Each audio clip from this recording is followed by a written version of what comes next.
నా పేరు సుధా. మా ఆయన పేరు రాజు. నా వయసు 26 సంవత్సరాలు.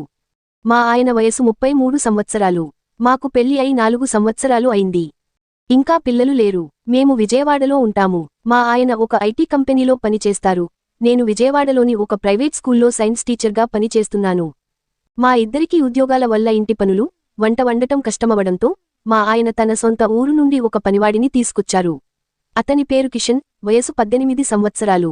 కిషన్ చాలా సరళంగా, చురుకుగా ఉంటాడు. ఇంటి పనులు చక్కగా చేస్తాడు.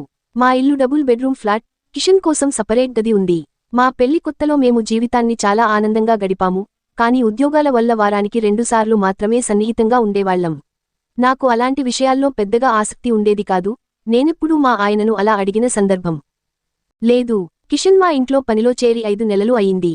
అతను చాలా చురుకుగా, హుషారుగా పని చేస్తాడు. మా ఆయనకు కిషన్ అంటే చాలా ఇష్టం. కిషన్ మమ్మల్ని మేడం, సార్ అని పిలుస్తాడు. వేసవి సెలవుల కారణంగా స్కూలుకు సెలవులు ఇవ్వడంతో నేను ఇంట్లోనే ఉండి పరీక్ష పేపర్లు సరిచూస్తున్నాను.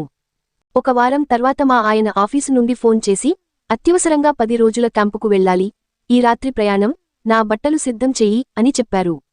నేను కిషన్కు బట్టలు ఇచ్చి ఇస్త్రీ చేయమని చెప్పాను.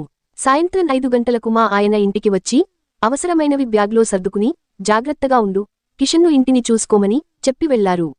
ఆయన వెళ్లిన తర్వాత ఒక అరగంటకు నేను నా గదిలో పడుకున్నాను. ఉదయం 8 గంటలు దాటాక నిద్ర లేచాను. ఆదివారం కావడంతో కాస్త లేటుగా లేచాను. అప్పుడు వంటింట్లో కుక్కర్ శబ్దం వినిపించింది.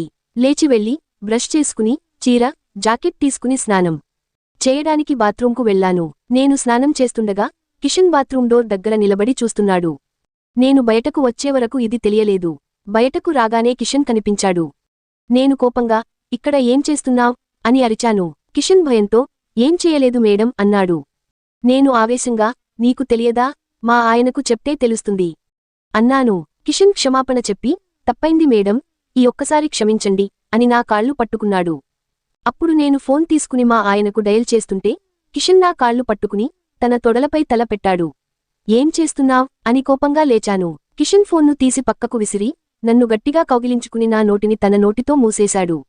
నేను బిత్తరపోయి అతని భుజాలపై కుట్టాను. కాని అతను తగ్గలేదు. కిషన్ నా శరీరంపై దాడి చేయడం ప్రారంభించాడు. నేను బలంతో వెనక్కి తోసే ప్రయత్నం చేసినా అతని బలం ముందు నా ప్రయత్నాలు విఫలమయ్యాయి. అతను నా జాకెట్ను చించేశాడు. నేను ఏడుస్తూ, ఇలా చేయడం తప్పు, వదిలేయ్ అన్నాను. కాని అతను వినలేదు. నా వస్త్రాలను పీకి పక్కకు విసిరేశాడు. నేను ఏడుస్తూ, ఏమీ చేయలేని స్థితిలో ఉన్నాను. కిషన్ తన బట్టలు తీసేసి, మేడం, చూడండి, నా తమ్ముడు మిమ్మల్ని అనుభవించబోతున్నాడు అని నా కళ్ళు తెరిపించాడు. అతని అవయవం నా భర్త కంటే పెద్దదిగా, సుమారు 8 అంగుళాలు ఉంటుంది. నేను, వద్దు, వదిలేయ్ అని ఏడుస్తున్నా అతను నన్ను నలపడం మొదలెట్టాడు. అతని ప్రయత్నాలు మొదట విఫలమైనా చివరికి అతను గట్టిగా తోశాడు. నొప్పితో నేను ఏడుస్తూ ఉన్నాను. కిషన్ వేగంగా కదలడం ప్రారంభించి, మేడం, మీరు ఎలా ఆనందిస్తున్నారో చూడండి అన్నాడు. నేను కళ్ళు మూసుకుని ఏడుస్తున్నాను. కాని క్రమంగా ఏడుపు ఆపేశాను. అప్పుడు కొత్త పాత్ర, లక్ష్మి, నా స్నేహితురాలు, ఇంటికి వచ్చింది. ఆమె 28 సంవత్సరాల వయసున్న స్కూల్ టీచర్, నా సహోద్యోగి.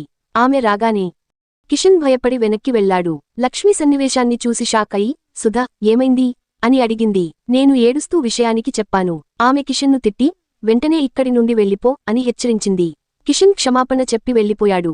ఆ రోజు నుండి నేను చాలా జాగ్రత్తగా ఉండడం మొదలెట్టాను. నా భర్తతో ఈ విషయానికి చెప్పలేదు. కాని నా పరిస్థితి నన్ను ఆలోచింపజేసింది.